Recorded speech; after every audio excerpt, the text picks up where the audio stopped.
10분이라 그러니까 갑자기 초조해져갖고 핵심만 말씀드리도록 하겠습니다. 먼저 본론으로 들어가서 청년이 무엇인가에 대해서 먼저 그 얘기를 해보도록 하겠습니다.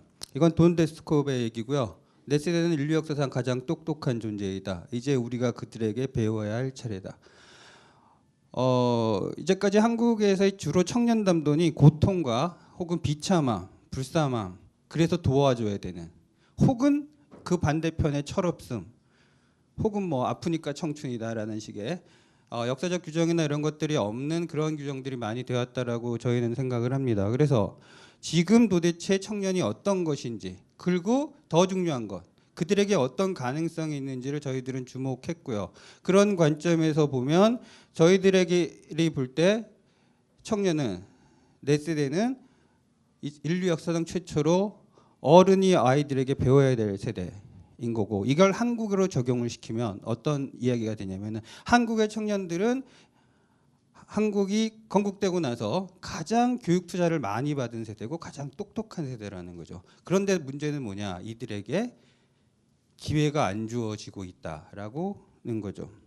그래서 이들이 지금 대단히 다양한 자기 삶의 활로들을 뚫어 나가고 있다라고 저희는 생각을 합니다. 간단하게 하면 결국 먹고 살기와 자기 실현 사이에서 이 고민들을 해나가면서 이 청춘들이 살아나고 있다라고 생각하고요. 그것의 전형적인 형태로서의 하나가 저기 이제 전주 남부시장 청년몰에 앞에 써 있는 거죠. 적당히 벌고 아주 잘 살자.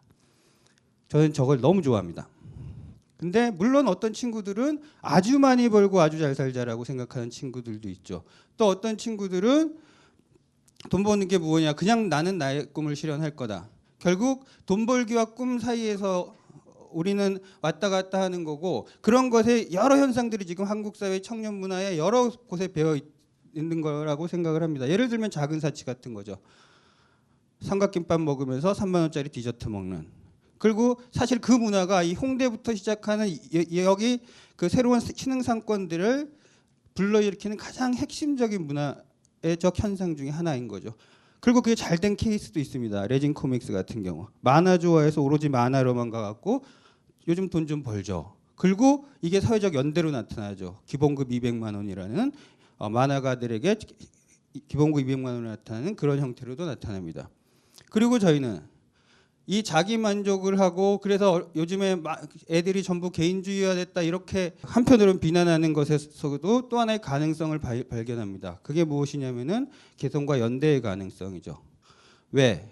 우리는 SNS라는 것을 통해서 네트워크되어 있으니까요. 개인화되어 있지만 네트워크된 형태. 이게 글로벌하게는 스페인의 포데모스로 나타나고 미국의 샌더스 돌풍으로 나타나고, 한국에서는 이게 그 이전에 훨씬 전에 있었죠.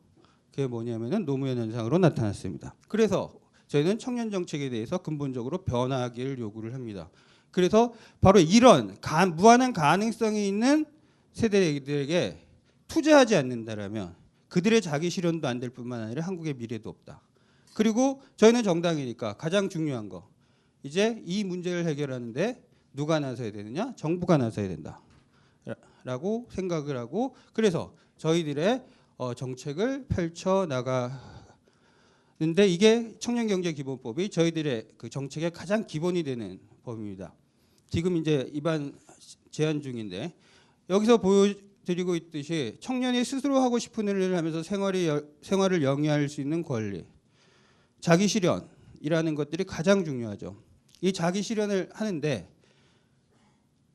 방금 그 전에서 봤듯이 근데 돈 벌기가 항상 걸립니다. 이 두 가지를 어떻게 보장을 할 것인가. 그래서 이 두 가지를 동시 보장하는 것이 저희 정책의 아주 근본적인 목표라고 할 수 있고, 그것을 기본법을 박아서 아예 이 정신이, 이것이 실현될 수 있게 하자라는 것이 저희들의 핵심이고요. 사실 이 하부 조항으로 들어가면 요즘 이제 논쟁이 되고 있는 청년 배당 문제, 성남시 청년 배당 문제, 청년시 청년 배당이 그걸 할 때 저희랑 협의를 했었는데, 가장 어려웠던 게 뭐냐면은 그 모법이 없는 겁니다. 지방자치제에서 하려고 그러니까 모법이 없어갖고 대단히 힘들고, 그래서 지금 계속 갈등이 일어나는데 그 모법적 역할을 하는 것이 이것이라고 볼 수가 있습니다. 그러면서 저희들이 가장 중요한 거, 지금 일자리 문제가 가장 중요하죠. 그래서 저희들이 내놓는 정책은 청년 일자리 71만 개 창출입니다. 공공 34만 개, 민간 37만 개, 그리고 비정규직 9만 개 전환. 이거 보고 대단히 비현실적이라고 얘기하고 뭐 어떤 당에서는 파퓰리즘이라고 얘기하는데, 저는 저희들의 연구 결과에 따르면은 이거는 저희가 파퓰리즘이 아니라 혹은 비현실적인 게 아니라 한국의 공무원 혹은 공공부문 현실이 너무나 비현실적입니다. 글로벌한 데 비하면. 우리나라 공공부문의 비중이 전체적으로 OECD 평균의 4분의 1입니다. 말이 안 되는 거죠. 그러다 보니까 무슨 일이 벌어지냐. 지금 소방 인원의 법정 인원이 2만 명이 부족한데 그걸 안 채우고 있습니다. 그런 얘기 많이 하시죠. 사회복지사들 힘들다고, 경무에 시달린다고. 사람이 부족한 겁니다. 안 채워요. 채워야 된다라는 거죠. 적어도 이 수치는 어디서 나온 거냐면은 OECD 평균의 반 정도로 일단 가자. 4년 동안. 내 수치로 나온 거고요. 그 다음에 비정규직 좋은 일자리로 전환을 해야죠. 지금 인천공항공사 난리 났죠. 보안 뚫린다 어쩐다. 2,300명이 다 보안요원, 소방요원이 다 비정규직이에요. 이래갖고 무슨 일을 하겠습니까?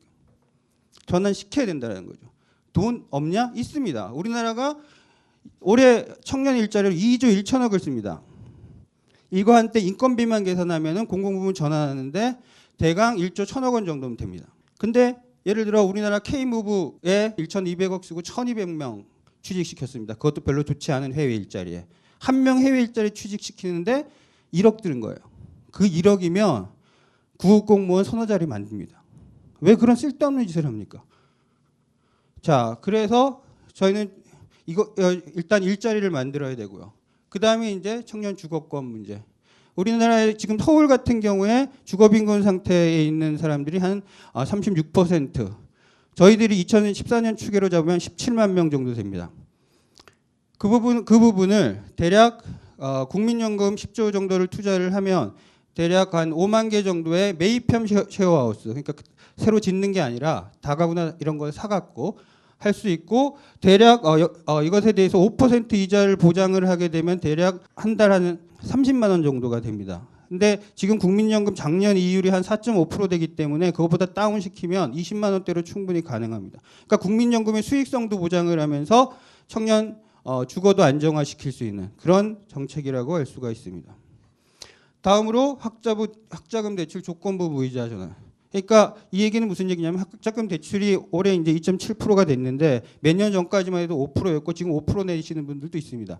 그것을 그러니까 학교 다닐 때와 대략 한 2천만 원, 자산 2천만 원, 소득 2천만 원 정도가 될 때까지는 이자를 받지 않는다라는 거죠. 일본이 지금 이렇게 하고 있습니다. 2009년부터 작년까지 차압이나 이런 걸 당하는 사람들이 한 그러니까 10배 정도 늘었습니다.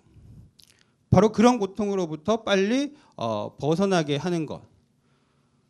그것이 저희들의 정책이고요. 그래서 마지막으로 재원, 청년세를 도입을 하겠다. 순이익 1억 이상 기업에게 1%. 그러니까 이게 뭐냐면 1억 순이익이 나면 100만 원 보장을 세금으로 걷겠다라는 거죠. 사실 큰 돈 아닙니다. 이러면 지금 계산을 해보니까 얼마 정도 나오느냐, 1조 6천억 정도가 나옵니다. 이 정도 재원이면 충분히 저희들이 제안했던 일들을 할 수가 있습니다. 그래서 이걸로 이제 공공일자리 창출 뭐 이런 데 쓰는 거고요. 궁서로 썼습니다.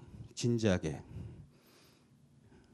결국은 기존에 저희들이 볼 때 기존 현 정부의 정책은 뭐냐면 옛날 산업사회 정책입니다. 콘크리트 때려 박는 정책. 창조센터도 창조가 아니라 사실은 계속 건물 짓는 거잖아요.